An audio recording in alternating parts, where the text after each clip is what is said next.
तर आज आपण बघणार आहोत एनसीएम बेस्ड रोगनिदान पेपर 2. सो टॉपिक फर्स्ट आहे अग्निमांद्य. The topics which we are covered under the Agnimandya is definition of Agnimandya, types of Agnimandya, Agnimandya संप्राप्ती, हेतूज of Agnimandya, Agnimandya लक्षणास and साध्यासाध्यत्व of Agnimandya. So what is Agnimandya? अग्निमांद्य म्हणजे पचनशक्तीमध्ये विकृती होणे किंवा पचनशक्ती कमी होणे. Okay, असा व्याधी ज्यामध्ये पचनशक्ती कमी होते त्या व्याधीस अग्निमांद्य असे संबोधले जाते. ओके, अग्नीचे 13 प्रकार केले जातात.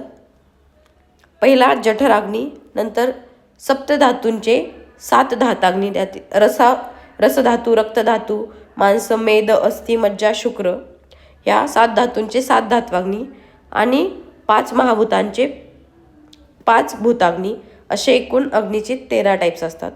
अग्नी हा ग्रहणीच्या आश्रयाने राहतो, म्हणजे जठराग्नीचे स्थान हे ग्रहणी आहे. सो हा जठराग्नी जो आहे तो धात्वाग्नी आणि भूताग्नी यांचे पोषण करतो.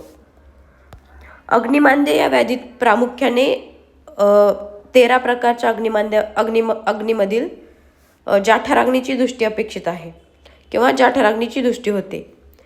सो टाइप्स ऑफ अग्निमांद्य: मंदः, तीक्ष्णो अथ विषम, समश्चैति चतुर्विधः, कफ पित्त अनिलाधिक्यात, सात्म्यात जाठरो अनलः.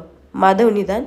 So according to the Madhav Nidan अग्निमांद्याचे टाइप्स अग्नि अवस्थानुसार 4 प्रकारचा मानला जातो: मंदाग्नी, तीक्ष्णाग्नी, विषमाग्नी, समाग्नी.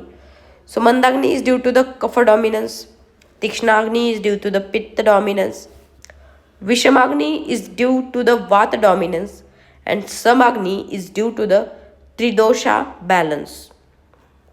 So what are the reasons or causes behind the agnimandya किंवा हेतू काय आहेत अग्निमांद्याचे? अभोजनात, अजीर्णात, विषमाशनात, असात्म्य गुरु वृक्ष शीतसंदुष्ट भोजनात, विरेकशम वमनस्नेह विभ्रमात अधिकर्षणात, देशकाल ऋतु वैषम्यात, वेगानांच विधारणात. दुष्यत्यग्नी इति. चरक चिकित्सास्थान 15.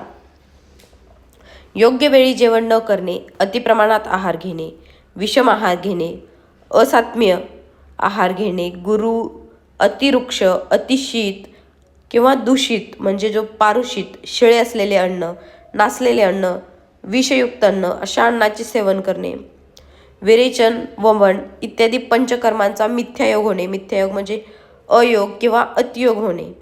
निरनिराळ्या व्याधीमुळे शरीर क्षीण होणे, देश, काल, ऋतू यांचे वैषम्य होणे, वेगविधारण म्हणजे वेगांचे धारण करणे इत्यादी कारणामुळे अग्निमांद्य उत्पन्न होऊ शकते. अग्निमांद्याची संप्राप्ती काय? तर वर दिलेले जे हेतू आहेत त्या हेतूंचे सेवन होते. हेतू सेवन झाल्यानंतर दोष प्रकोप होतो. त्रिदोष प्रकोप झाल्यानंतर अग्नीमध्ये वैगुण्य निर्माण होते. हे वैगुण्य बेसिकली ग्रहणी या अवयवाच्या ठिकाणी होते आणि अग्निमांद्य हा व्याधी उत्पन्न होतो. लक्षणे काय आहेत? तर विषमो वातजान रोगान, तीक्ष्ण पित्त निमित्तजान, करोति अग्निस्तथा, मंदो विकारान कफसंभवान, समाग्नेरशीता, मात्रा सम्यक विपच्यते. ओके, सो मंदाग्नी हा कफामुळे उत्पन्न होणारा अग्नी आहे. मंदाग्नीमध्ये थोडेसे जरी अन्न खाल्ले तरी ते न पचणे हे मंदाग्नीचे लक्षण आहे. तीक्ष्णाग्नी म्हणजे अतिप्रमाणात अन्न घेतले तरीही त्याचे पचून भस्म होते किंवा त्या अन्नाचा विदाह होतो, हे तीक्ष्णाग्नीचे लक्षण आहे. विषमाग्नीचे लक्षण: विषमाग्नी हा वातामुळे डेव्हलप होतो. खाल्लेले अन्न कधी पचते तर कधी अपक्व राहते म्हणजे पचत नाही. अशी अवस्था ज्यावेळेस असते त्यावेळेस विषमाग्नी असतो आणि ह्यामुळे विषमाग्नीमुळे वातविकार उत्पन्न होतात. सो अग्निमांद्याचे उपद्रव म्हणून काय काय होतात? तर अग्निमांद्य हे